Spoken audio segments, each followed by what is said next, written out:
നാളെ പടച്ചറപ്പിന്റെ ദർബാറിൽ കത്തിജ്വലിക്കുന്ന സൂര്യനെ തലയ്ക്ക് മീതെ നിർത്തിക്കൊണ്ട് അള്ളാഹു വിചാരണ ചെയ്യുന്ന ഘട്ടത്തിൽ പ്രയാസം അനുഭവിക്കുന്ന രണ്ടാമത്തെ വിഭാഗം ഏതെന്നറിയുമോ?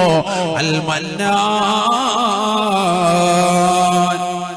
ഈ ദുനിയാവിൽ സ്വതക്ക ചെയ്തിട്ട് എടുത്തു പറയുന്നവനാണ്, പാവങ്ങളുടെ കണ്ണീരൊപ്പിയിട്ട് എടുത്തു പറയുന്നവനാണ്, കടം വീട്ടാൻ വേണ്ടി പ്രയാസപ്പെടുന്നവന്റെ കടം തീർത്തു കൊടുത്തിട്ട് ഞാനാണ് അവന് കടം തീർത്തു കൊടുത്തത് എന്ന് 10 പേരോട് വിളിച്ചു പറയുന്നവനാണ്.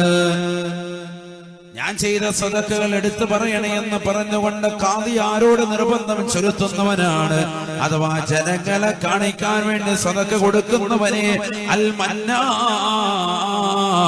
സദഖ കൊടുത്തിട്ട് അത് എടുത്തു പറയുന്നവൻ നാളെ അല്ലാഹുവിന്റെ കോടതിയിൽ ശിക്ഷ വാങ്ങുമേ എന്ന് ഹബീബുനാ ശഫീഉനാ റസൂലുള്ളാഹി